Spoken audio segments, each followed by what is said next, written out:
ഇനി കൊല്ലത്തെ സാഹചര്യമാണ് നമ്മൾ നോക്കാൻ പോകുന്നത്. കൊല്ലത്ത് യെല്ലോ അലർട്ടാണ് നിലനിൽക്കുന്നത്. അവിടെ ഉഷ്ണതരംഗ സാധ്യതയൊക്കെ തന്നെ നിലനിൽക്കുന്നുണ്ട്. മുന്നറിയിപ്പുണ്ട്. രാജ്കുമാറോട് കൂടുതൽ വിശദാംശങ്ങളുമായി. രാജ്കുമാർ, എന്താണ് കൊല്ലത്തെ സാഹചര്യം? നമ്മളിങ്ങനെ ഓരോ ദിവസവും രാജ്കുമാറായി സംസാരിക്കുമ്പോൾ വലിയ തരത്തിലുള്ള ചൂട് കൊല്ലം ജില്ലയിൽ അനുഭവപ്പെടുന്നുണ്ടെന്ന് പറയുന്നുണ്ട്. പ്രധാനമായും എവിടെയൊക്കെയാണ് രാജ്കുമാർ കൂടുതൽ ചൂട് അനുഭവപ്പെടുന്നത്? ഇനി വരും ദിവസങ്ങളിലും ഈ ഉഷ്ണതരംഗം ഉണ്ടാകുമെന്ന് തന്നെയുള്ള ഒരു മുന്നറിയിപ്പാണ് ലഭിക്കുന്നത്. അതായത് ഇന്നലെ പുനലൂരിൽ 38.6 ഡിഗ്രി ചൂട് രേഖപ്പെടുത്തി. കൊല്ലം ജില്ലയെ സംബന്ധിച്ച് അല്ലെങ്കിൽ സംസ്ഥാന തലത്തിൽ പാലക്കാടും പുനലൂരുമാണ് എപ്പോഴും ഈ കാലാവസ്ഥയുടെ ഹോട്ട്സ്പോട്ടുകൾ എന്ന് പറയുന്നത്. ഇതിൽ പുനലൂരിൽ ഇന്നലെ 39 എന്ന് നമുക്ക് കൂട്ടാം. അപ്പൊ ആ 39 ഡിഗ്രി സെൽഷ്യസ് ഇനി 40ലേക്ക് 1 ഡിഗ്രി സെൽഷ്യസ് മാത്രം കൂടിയാൽ മാത്രം മതിയാവുമല്ലോ. എന്തായാലും പുനലൂരിൽ കടുത്ത ചൂട് ഇപ്പോൾ നേരിടുന്നു. കിഴക്കൻ മേഖലയിൽ പ്രത്യേകിച്ച് പശ്ചിമഘട്ടവുമായി അടുത്ത ഇത് ഉള്ള പുനലൂർ ഉൾപ്പെടുന്ന കിഴക്കൻ മേഖലയിൽ വനത്തിനുള്ളിൽ പോലും ചൂട് അസഹനീയമായിട്ടുണ്ട്. അതുകൊണ്ട് തന്നെ മാത്രമല്ല അവിടെ കുടിവെള്ള സ്രോതസ് ഏതാണ്ടൊക്കെ വറ്റി വരളുന്ന സ്ഥിതിയാണ്. ഡാം സൈറ്റുകളിലും ജലസംഭരണികളും ഒക്കെ ജലം വറ്റിക്കൊണ്ടിരിക്കുന്നു. അവിടേക്കൊക്കെ ഈ വന്യമൃഗങ്ങൾ ജലം തേടി പുറത്തിറങ്ങുന്ന ഒരു സാഹചര്യമുണ്ട്. അതേസമയം കൊല്ലം നഗരത്തിലും ഈ കനത്ത ചൂട് ഇപ്പോൾ അനുഭവിക്കുകയാണ്. പ്രത്യേകിച്ച് തീരപ്രദേശങ്ങളിൽ കടലിൽ നിന്ന് ശക്തമായിട്ടുള്ള ഒരു ചൂട് കാറ്റാണ് അടിച്ചുകൊണ്ടിരിക്കുന്നത്.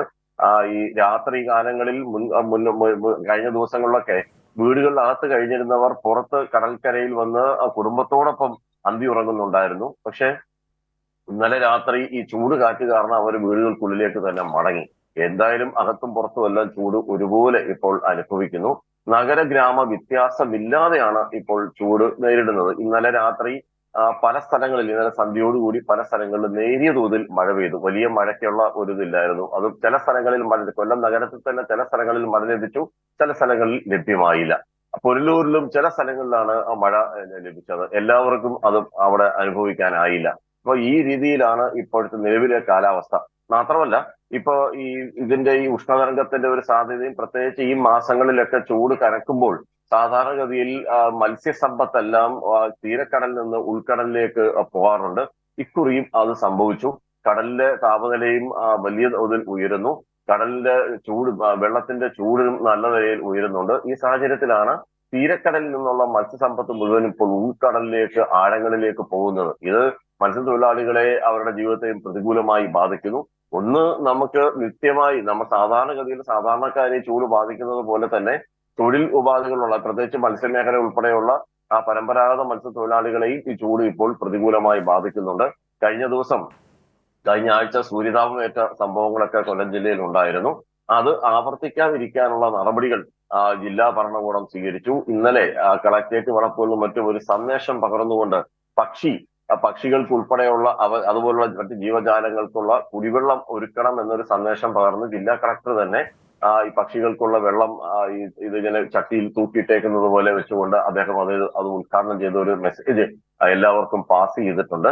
അപ്പോൾ ജില്ലാ ഭരണകൂടം അങ്ങനെയും നടപടികൾ ആരംഭിച്ചിട്ടുണ്ട്. മാത്രമല്ല ജില്ലയിൽ കുടിവെള്ള ഇത് ഏറ്റവും പ്രശ്നമുള്ള സ്ഥലങ്ങളുടെ ഹോട്ട്സ്പോട്ടുകൾ എവിടെയൊക്കെയാണെന്നുള്ള സംബന്ധിച്ച സർവേ കൊല്ലം ജില്ലയിലും ആരംഭിച്ചിട്ടുണ്ട്. അത് ഇനി കൂടുതൽ സ്ഥലങ്ങളിലേക്ക് കണ്ടെത്തി അവിടേക്ക് കുടിവെള്ളം എത്തിക്കാനുള്ള നടപടികളും ആരംഭിച്ചു. ഒപ്പം തന്നെ ഇതില് ഒരു കൺട്രോൾ റൂം, ഡിസാസ്റ്റർ മാനേജ്മെന്റ് നേതൃത്വത്തിൽ സദാ ഈ സംഭവങ്ങൾ മുഴുവനും നിരീക്ഷിക്കുന്നുമുണ്ട്. ഓരോ മണിക്കൂറിലും ഈ ചൂട് സംബന്ധിച്ചുള്ള വിവരങ്ങളും എവിടെങ്കിലും അപകടം സംഭവിച്ചോ തുടങ്ങിയ കാര്യങ്ങളൊക്കെ റിപ്പോർട്ട് ജില്ലാ ഭരണകൂടത്തിന് നൽകുന്നുണ്ട്.